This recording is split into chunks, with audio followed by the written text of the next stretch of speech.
Hello, welcome to the Ginger Geek Show. So a long time ago I tried to review the James Bond movies, and I love the James Bond movies, but there are so many of them, and because I'm just clearly full of talent, I just kind of gave it up, to be honest. And so what I'm going to do is actually just do a worst to best list of my personal picks of the 24 movies. Obviously from said worst to best. So yes, it's going to be a long one, this one. I'm not going to do a full review on each one. It's just going to be a quick little just what I think of that said movie, and it's simply just what I kind of my opinion of it, what I quickly just think of it. Some are going to be obvious, some I'm probably going to get hate for, but that's always the fun of these videos. Yes, let's begin, shall we, on my list of worst to best James Bond movies. Number 24, Die Another Day. Yes, this probably isn't really a shock. I think this is kind of everyone's. It's my last two ones are kind of, you know, I think it's back and forth for a lot of people, but Die Another Day is just an atrocious of a movie. It's not even just a case of a Bond movie, it's just like in terms of its own actual movie, it is horrible. I hate the editing, I hate the typical early 2000s techniques of movie making, of fast-paced moving and quickness of that shit. I hate. I really hate. There's a shot of when they go to Iceland and there's Aston Martin and the camera's like speeding along really fast. I'm like, please stop that. Also, what I don't really like is the fact that they use the song London Calling when they go to London. It's like, we're not an American movie here. This is a British movie. Why are we using that song? That seems kind of weird to me. But overall, Die Another Day, I think, you know, the villain's kind of weak over. I like the kind of storyline what they try to do the villains.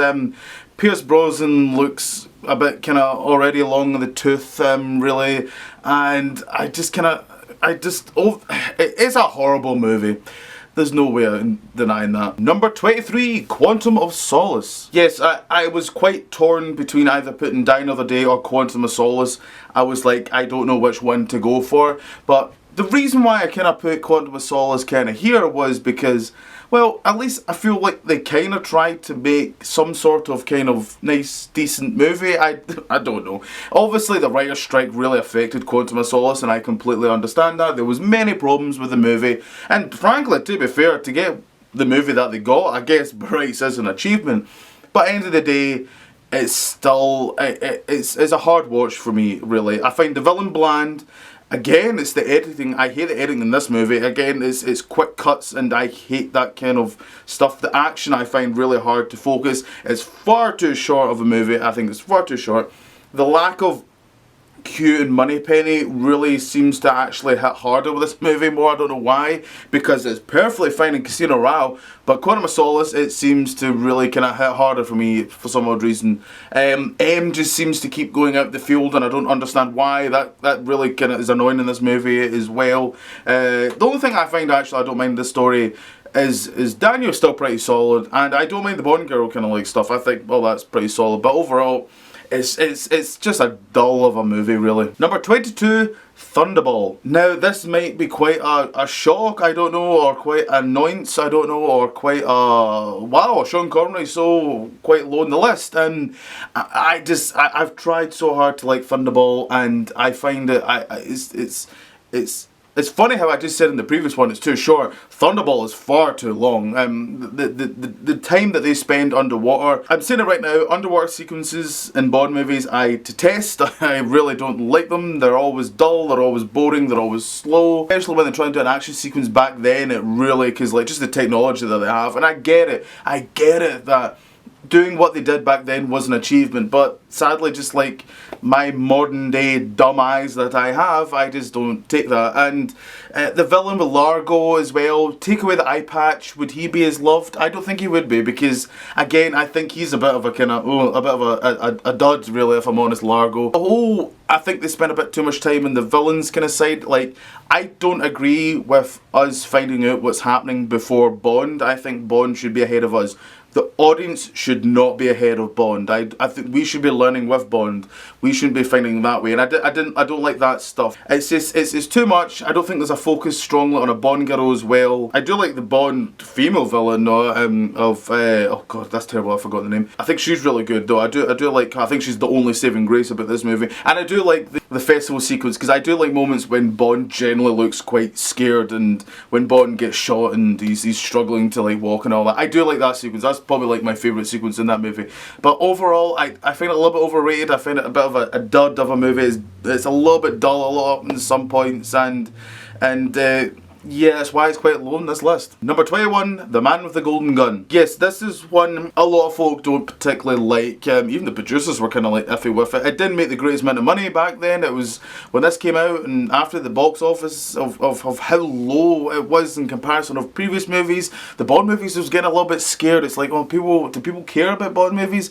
Can Bond movies work without Sean Connery? That's what people seem to kind of was thinking right now. And but this movie, yeah, it doesn't work for me. I find it quite oddly boring actually a lot of moments. Roger's still finding his feet. Roger Moore is not the Roger Bond that I like until Spy Love Me onward. They try and make him Connery, it doesn't work. But then the saving grace of this movie, I love Christopher Lee as the Bond villain. He is brilliant. Nick Nack is great. The villains are good in this movie. If anything up to take from Man with the Golden Gun is the villain. And that's kind of it, really. Number 20, Diamonds Are Forever. Now, you're probably thinking, that seems kind of high behind, would you really put that behind Man with the Golden Gun when I just said Christopher Lee? Because Diamonds Are Forever does not have a great villain like what Christopher Lee does. But the difference is, I'm not going to lie, I always enjoy Diamonds Are Forever every time I watch it. I think Sean Connery's pretty alright in it.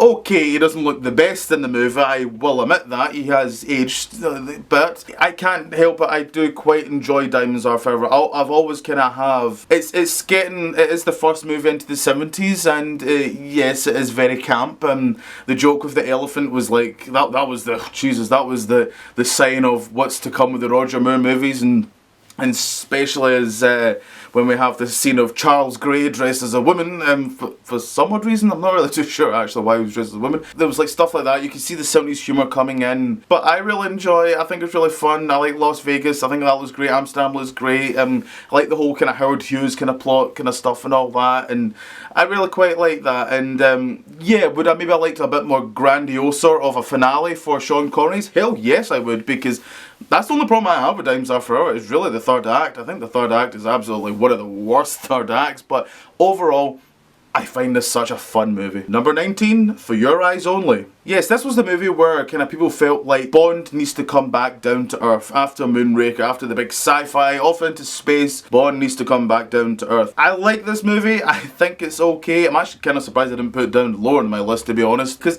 to me it's not a fun movie. It isn't really a fun movie, but I do respect what the movie is doing and what it's trying to do. It's trying to be a bit of a series, and Roger Moore is taking it seriously more in this role. He's not as jokey, he's not as quippy. The gadgets are kind of gone in this movie. It's very more like Quantum. It's more like License to Kill. It's more like the serious Bond movies, and I like that Roger Lee's got one of those. I mean, Live and Let Die was also a little bit more kind of serious as well, and that's why I've kind of put it here, because I was like, okay, maybe I don't enjoy it the same, but I do at least respect what they were trying to do and what they were trying to go for the movie. Number 18, Moonraker. Yeah, you should either get the camp, the serious, or just simply action adventures, and Moonraker is definitely on the camp side of the Bond movies, but that's not a bad thing sometimes. I love a bit of camp, I love a bit of fun adventure, and this movie I definitely love. To me, I love the sets, I love the villain or Drago. Bond girl was a bit, Holly Goodhead, I don't particularly like that. I think she's quite bland, to be honest. Roger's very much settled in the role. I would put this honestly higher up on the list, but I think that would cause problems. I think putting Moonraker a little bit too high up on the list, but yeah, I think where it is, I think is just a nice spot, Moonraker. Number 17, A View to a Kill. Yes, I'm probably going to get some stick for this one, putting this one bright high. Probably a lot of folk think I should maybe put this much lower in the list. God, I just love View to a Kill so much. I mean, you've got Old Man Roger Moore versus Christopher Walken and Grace Jones. I mean, it's just ridiculous of a movie, really, and I love it. I just do enjoy this movie. Okay, it might not be so serious and might not be your typical what a Bond movie maybe should be. Come on, we've got like so many movies to choose from. Let's have some of them that just want to be a bit different and a bit fun, and this one definitely is that. I love Christopher Walken as the villain. He's great. Grace Jones is fantastic. Action isn't the greatest thing in this movie, I will admit. You know, you can tell when the stuntman is in it. I mean, I know that Roger Moore actually once said that. It was like, most of the movie is just stuntmen in that movie. That's not great, if I'm honest. You know, the locations are great. You know, you've got Paris is in there, which was kind of nice and all that, and San Francisco near the end. And I really like the score to this movie as well. And talking about music, actually, this is actually one of my favourite theme tunes of View to Kill, Duran Duran. I love that song so much. So yeah, I think this is not a bad number to put on the list, really. Number 16, Dr. No. Over the years, when I first watched Bond, I really didn't like Dr. No. I thought it was boring, I thought it was dull, but over time, I actually kind of got to really like the movie, actually. I think it's actually... it's the only movie we'll probably ever see of Bond having quite a low-budget movie, and I kind of like that. I like that it was just the one location. I like it was very small on the action and small on the cast. I kind of like that, and I kind of wish we had more of that. But overall, you know, the problems that I do have is... It annoys me. People kind of moan about Spectre, that Christoph Waltz is barely in the movie. I hate to tell you, but Dr. No is barely in that movie either. He's in like 10 minutes, I want to say, probably collectively he's in that movie, and when he's in it, he's okay. I find Dr. No actually quite one of the weakest actually villains overall. If I'm honest, he's okay, but Sean's great. I really like him. I think he's better on, like, don't get me wrong, Goldfinger onwards, he's great, but here, like for his first movie of the Bond movies, I love the line, his first line, and he's so iconic, and and yeah, I guess Honey Rider as well, if you want to talk about her. I guess, you know, she's obviously a huge staple in the Bond canon. Again, I think this is a fair number, where I put it. Number 15, Tomorrow Never Dies. Again, this movie is like, I used to really not like this movie, and I'm still kind of half and half on this movie, if I'm honest. Like, it's okay, it's not great, it's nothing special, it's very heavy on the action, and it very focuses it. David Arnold's score is too much for me as well. Like, people go on about him so much, and I don't know why, really. I think he's very overrated. You only use the Bond theme at certain points, and you shouldn't abuse that theme, because it's a very special theme. Bloody David Arnold bloody abuses that theme, very much so. A lot of bloodies going on here in that film, and it really quite annoys me, because it should only be used for literally special moments, when he does something special, not just literally just having a wee drive or just walking for 2 seconds. It's like, right, okay, come on now, stop that. Yeah, I like the action. I do like the villain of the movie. I like that kind of stuff. The Bond girl, Michelle Yeoh, yeah, she's alright. Apparently she was going to get a spin-off for a while. I don't know what happened to that. I remember that was talked about for some time, and Halle Berry was another one. I remember there was many reports of getting a spin-off. But yes, I couldn't put this any higher or lower. I think where I am right now in the list is the middle. Is just movies I'm like, yeah, I guess, you know. Number 14, I got a license to kill. This is where Bond went R-rated, basically. He went full-on serious with this one, and again, it's one of those movies, I respect it, I get what they were trying to do, but do I actually enjoy the movie? I'm still trying to struggle. I don't know. I like Timothy Dalton as Bond. I do think Timothy Dalton is really good. He's a great actor. He just did. I would have liked if he got that third movie, and it sounded great, that third movie with him like fighting like Anthony Hopkins. God, I would have loved that movie. But here, it's just, I think it's a bit too dry. It's a bit too dark for a Bond movie. And don't get me wrong, I get it. It's so true. Bond is a spy. He's a cold killer. That is so true. But they've done that many a times. Like, Casino Royale was pretty dark, but it's not cold where I'm sitting there going, oh god, this is kind of, I feel uncomfortable. I mean, there's literally like, there's stuff where obviously, like, Bond villain, like, henchmen clearly insinuate that they raped Felix's wife, and I'm kind of like, oh my god, this isn't exactly really Saturday afternoon telly, is it? So I don't know. I think sometimes you can go dark, but not this. I think I do like Robert Davi's a villain. Oh god, he's like probably one of the only villains where you like him because he's so charismatic. Like, you can almost see him as a Bond himself, almost, in a way. What I kind of feel about this movie, I think this is just a nice spot for it. Number 12, Spectre. I feel like the more and more this movie comes out, the more people seem to really just not like this movie. I don't get it. I don't get the huge hate this movie is getting. Simply for one thing, the whole Foster Brothers like stuff, which they mention like once, like they really kind of do all that kind of stuff for a wee bit. The way they kind of, they don't say it like, he is my foster brother. There is no line saying he is my foster brother. He says him to treat him like a brother. So there's not really a whole case of, oh, he's officially James Blofeld now, you know. There's nothing really of that, Beretz. And also, because Beretz, the character of Blofeld, is lost what he was of that Franz Oberhauser, so he's away from that. But apart from that, why do I like this movie? I think I'm still trying to figure out why I like this movie, but I generally do quite like this movie. There's moments in this where I'm like, oh, they've done that, because that's kind of like the you know, like the kind of classic Bond movies, because Spectre is like the only Daniel Craig movie where it has a lot of hints to the classic Bond movies, a lot of that kind of stuff, and a lot of humour, good humour as well, I think, the Daniel Craig. I really like it. I think it's a fun adventure. It's a great length as well. It's a good, like, it's the longest Bond movie so far, but it doesn't, to me, like, there's some moments it does kind of feel a bit meh. I know some people think it's a bit too much, but when we're waiting now 4 to 5 years, I want a long Bond movie. Give me a longer Bond movie. That's what I want. And, oh God, Lea Seydoux. Oh, I think I've got the biggest crush on her. Number 11. On Her Majesty's Secret Service. Yes, this is like the opposite of how I feel about Spectre. Everyone seems to love this movie now in the Bond fandom. I don't. I still find it an absolute hard watch. I really do. It's dull. It's boring. Like the villain's okay, I guess. It's far too long. There's moments where, like, apparently I thought Bond's meant to fall in love with this woman, but yet he seems to be fine shacking up with other women, and you can see it's all for the mission or whatever, but it really kind of feels more hitting at you when, like, he's meant to be falling in love with this woman. And thank God for Diana Rigg, frankly, because she's the only thing that sells this movie, because I don't care what anyone says, George Lazenby is still boring in this movie. He is so wooden, it's so dull.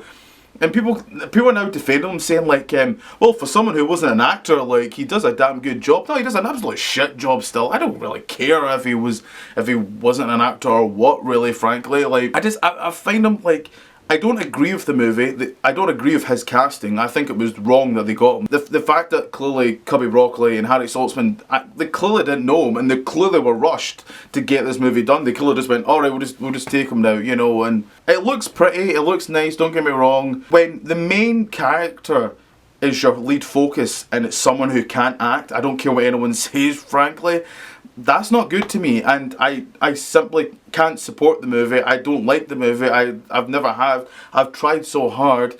When I get to this point of this movie, I always kind of go, oh God, here's another 2 hours and 20 minutes I'm not going to get back, you know. That's always just how I feel. But I do, to be fair, I do like the epilogue. I do like the ending. I'll give it that. Number 10. You Only Live Twice. God, I'm gonna get hate for this when I just put On Her Majesty's Secret Service and then onto You Only Live Twice, but I absolutely adore this movie. A lot of people say Sean Connery looks bored a lot of time and looks unhappy. I would kind of agree, if I'm honest, because there is a lot of evidence we can look into that where there was a lot of problems, especially when he went to Tokyo.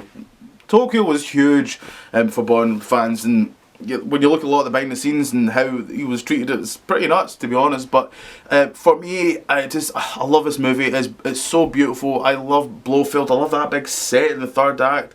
I don't mind Sean. I like Sean. I've always I would generally rather have a bored Sean than a wooden George Lazenby, frankly, because a bored Sean is still at least somewhat form of entertainment in that. Number 9, Live and Let Die. Yes, like, this was another movie where I didn't really like it when I was younger. I think you need to age with the movie a little bit, and you get it, you know, because there's some, you know, themes in it where you might not really kind of get as a kid, but when you kind of grow up, you kind of really kind of understand it a little bit more. Roger, I don't really like Roger in this movie, if I'm honest. I think he really kind of grows to Spy Love Me, if I'm honest, but, you know, here, like, he's more kind of like a series. He's more trying to be Sean, really, in this one, and that doesn't really work. But the main saving grace of this movie that I love is the villains. The villains are so good in this movie. Like, each and every one of them has, like, some sort of role or some sort of kind of gadget or something that they have, and I really quite like it. I get it's a bit like Dr. No, but it's nearly the one setting that they're on. Well, I guess it's Harlem and Jamaica, I guess they've kind of got, but it's near enough the kind of one kind of rough setting, and I really quite like that. And I've slowly really quite enjoyed Live and Let Die over the years. Number 8, The World Is Not Enough. Now, I feel like this movie is still not really quite liked, and I get that. I completely understand why this movie is not really quite liked. It's not great, I would admit that. It's not spectacle it is. Apart from like GolDeNeye, I think World's Not Enough is like actually probably Pierce Brosnan's best performance as Bond. What he gets to do in this movie, like what they do with his character, of how he kind of feels with Electric King and all that. And one of my favourite scenes is when, you know, she tells Bond, it's like, oh, you wouldn't kill me, and he just shoots her straight dead. And moments like that I like, when you remind yourself, it's like, yes, Bond is a straight up cold killer, and that's how you should always kind of be. I like that. You know, Robert Carlyle's okay, I guess, but you know, Electra King is really the obviously the main villain to me, and I really like her. I think she's great, and I like what they do with Judi Dench. They do more kind of stuff with her, and I like the story that they kind of go with. And then we get on to another obviously Bond girl of Christmas Jones. Yes, I very much feel the same way as everyone else. Yes, it's ridiculous, but if I'm honest, I think there's worse Bond girls, if I'm honest. I don't find Christmas Jones painful to watch. I don't find her like, oh god, that's bad acting, oh god, well, right, okay, she's not the greatest actress, don't get me wrong, but there's generally worse, because like, there's actresses that they just got from like a Miss Universe contest, and like that's all they've done, and it's not really their fault. Of course, if anyone comes up to you and go, hey, do you want to be in a big movie, you'd be like, yeah, of course I would, you know, no one's gonna obviously not pass that up. At the same time, it's like, I can't say like I think there's generally been worse Bond girls. I don't really mind her. Don't get me wrong, when she tries to say nuclear physicist and all that it's worse than me saying that. Number 7, OCTOPUSSY. This is going to be one I think a lot of people are going to be like, why is this so high up? I hate this movie. This movie is terrible. But I really enjoy OCTOPUSSY. I love this movie so much. I think the villains are great. The locations are great. There is a great... I love there's a solid 30 to 40 minutes of Bond trying to stop the bomb going off. I love it. It's so intense. Like it's so well done. It's so like there is a moment where obviously Roger Moore wears clown makeup and all that, but oddly it doesn't come across as a joke. It doesn't come across as silly, and it's weird that I think like if that was in View to Kill, that would happen. But here, because the setting of Germany and like the whole kind of the idea like very much we're right in the heart of the Cold War, right near at the kind of end stages of it all. I love it all. I love when Bond movies really feel quite real, and that solid like 30 minutes really does feel quite, wow, this actually, I really feel like I'm kind of part of these events right now, and I really like that. And Roger's fun. Like when's Roger not fun? Almost really, frankly. As I said, I love the Bond villains, and I like that they actually have a Bond girl that's a bit, you know, the same age as Roger. And OCTOPUSSY is actually one of my favourite kind of Bond girls with Roger. I think they look great. Maud Adams is quite a fan favourite, so she looks great with Roger, and they were great friends anyway, and you can get that relationship quite well on screen. Number 6, The Spy Who Loved Me. I think this is everyone's favourite Roger Moore Bond movie, isn't it? It's his favourite as well, and understandably why. This is a great way of how to do a Bond movie as an epic, as an event. This is how you do it. You know, you've got the kind of okay villain. Stromberg, I'm a little bit funny on as a villain. I think he's the weak point, if I'm honest, but you know, you've got the Lotus, the Bond car, your Bond girl, which, you know, the Triple X, she's alright, I don't mind her, the Ken Adams sets again, you know, the score is okay at times, it's a little bit dated, I get that, but I don't mind dated, like, music. I want to hear what the music sounded like back then. Roger is at his highest here. This is when he's proper dudes like Roger, having fun. This is Roger Bond here, and I love this movie. I think it's fun, I think it still holds up, it looks great, looks really great in Blu-ray, if I'm honest. Overall, to me, I think this is Roger Moore's best Bond movie. Number 5, From Russia With Love. Now, this is a movie where it's very much action is like the second thing, and story is number 1 here. And it's really the only kind of time where they do this. I mean, I guess you could almost say Casino Royale is a little bit like that, kind of, but then it still has good action. And not that From Russia With Love doesn't have good action. I mean, one of my favourite scenes is the fight scene between Bond and Red Grant. That's a great scene. You can see that both of them, like, it's been well known that Sean Connery doesn't really hold back when it comes to the fight scenes, and you can see that he's great in these scenes. I love this whole movie. I think the story's great. A bit like with what I said about OCTOPUSSY, where you really feel like you're part of these events. You really feel like this is stuff that, you know, this side wants, the East and the versus West, they're wanting this technology, and I really like that. You know, the villain's a great. Spectre I think is actually at the best in From Russia with Love, where it feels like it's hidden, it feels like it's behind the curtains, and I like what they do with Blofeld, and I've really quite gone to really love From Russia with Love. Would I show this person to someone as their first Bond movie? Maybe not. I think, you know, I would actually show them Goldfinger, if I'm honest, and then be like, oh, by the way, these were Dr. No From Russia with Love were before this, because I think you need to be a bit more invested of knowing what you're going to have after it, because some people might think it's a bit kind of slow a bit at times and all that, but God, I love this movie so much. Number 4, Goldfinger. A long time ago, I would have put this as number 1, but over the years, it's kind of went down a little bit. They always say never look at an old movie with new fresh eyes, if I'm honest, but my God, there's some uncomfortable scenes in this movie. The scene where Bond, you know, pins down pussy galore and literally forces the kiss, it's become a bit of a hard watch, really. And there's other stuff as well where Bond's kind of, I don't know why they make Bond such an animal almost with women in this movie. It's really weird. Like, watch them in order, and like for some odd reason they really make him odd in this movie, the way he treats like women. Quite, it really seems to just stick out like a sore thumb in this one. Apart from that, of course, Goldfinger's great, Oddjob's great. Sean is at his best in this movie in terms of what he is like as Bond. He is superb. Aston Martin DB5. Switzerland looks beautiful in this movie. But why has it went down over the years? Well, there's been things that have, like, when you watch a movie, you're kind of like, yeah, Bond doesn't really do much, really, if I'm honest. There's not really much action. Some of the story elements is, like, I still don't understand why Goldfinger tells the plan to all those folk, even though he was going to kill them anyway. Like, that was simply so that Bond could see it and so that we saw as an audience. But when you actually look at it and think about it, you're kind of like, yeah, it kind of makes no sense why he actually just did that. I do like Goldfinger's plan overall of what he does. I think that's actually quite smart, and it's probably one of the best Bond villain plans out, if I'm honest. But as I says, I think in time it's really quite aged a little bit, Goldfinger, and it's went down my list just a little. Number 3, GoldenEye. Again, this was like 5 years ago. I think I had GoldenEye as probably my number 1.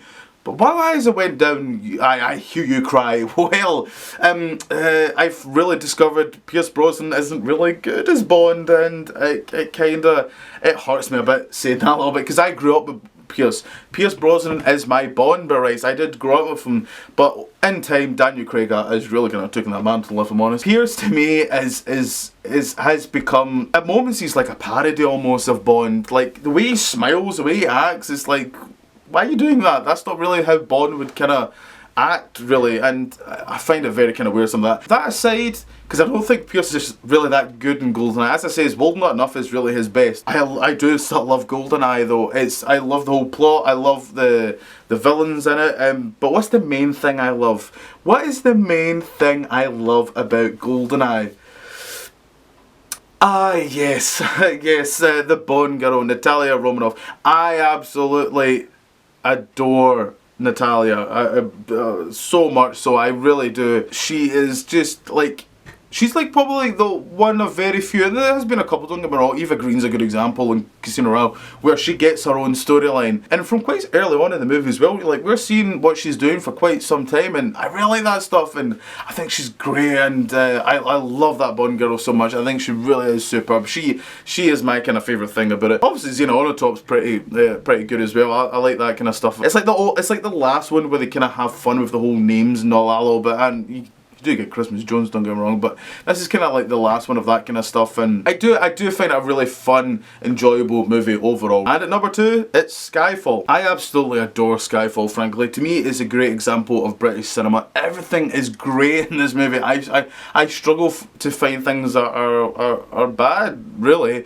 Like, I love the sets. I love Thomas Newman's score. I think it's one of the best scores in Bond. I love the sets. Judi Dench is amazing in her role here. That she is her best. She gives her best performance in Skyfall. She does. Harvey Bardem's villain, he became one of my favourites as well. Daniel Craig is really solid in this movie as well. He really gets into the role of Bond. Like, Casino Royale, he's great as like an own thing. While here he's great as Bond, really. Like, because obviously in Casino Royale he's not really Bond yet till really the last kind of moment. Also with Skyfall, I just love the look of it, I love the style of it. It's filmed beautifully. It's story, it's a Bond movie. Story's going to be what it is, really, frank. I like what they did. I like the marketing of this movie was great. I love Adele's song as well. It's just overall, I really do love this movie. And, you know, it doesn't hurt that the fact that the third act is in Scotland, you know, so, you know, yay! Number 1, Casino Royale. Yes, well, this was obvious when Skyfall was my number 2. I remember seeing this movie and I oddly hated. I really did not like this movie. I didn't get it. I was like, no, this isn't a Bond movie. Where's Moneypenny? Where's the gadgets? This isn't Bond. But then I kind of took the sweaty geek out and thought, no, maybe just watch it as just a movie. It is a solid, amazing movie. Casino Royale is fantastic. It really is, and it's become that movie where it made me really respect and really kind of get out of the mindset of things have to be like this, things have to be like that. And it just made me enjoy. Daniel Craig just given one damn of a great performance. That man he's so underrated as an actor. In Casino Royale, he's so good. He really is. I love Eva Green as a Bond girl. I love Le Chiffre as well. I like Mads Mikkelsen as the villain. Okay, there's maybe some things like I could have maybe had there's a wee chase of the car, the Aston Martin, and it still hurts me when it does that flip and all that. I love the locations with Venice as well at the end. I like the free running chase. That chase is amazing. I like how they start the opening as well, and the Chris Cornell theme as well. I really enjoy that theme. So yes, I'd say this is my number 1, Casino Royale. So that's my list of worst to best. I'd love to know what you guys think. Comment down below and I'd love to know what you think. Am I right? Am I wrong? Well, I will be in some cases, because this is the thing about James Bond. You could take many people, there'll be many people that will probably think to themselves, it's like, well, yeah, mine's completely like this. The Casino Royale could be like their last one, and far from being mad, but that's up to them, you know. And I guess if anyone wants to know, Never Say Never Again would be right at the back of the list, because I just don't really associate as a true Bond movie, and not just because of that, because literally the sound design in that movie is painful to the ears. It's horrible, that movie. But yes, I'd love to know what you guys think. Comment down below. More videos in the future. So until then, see you later.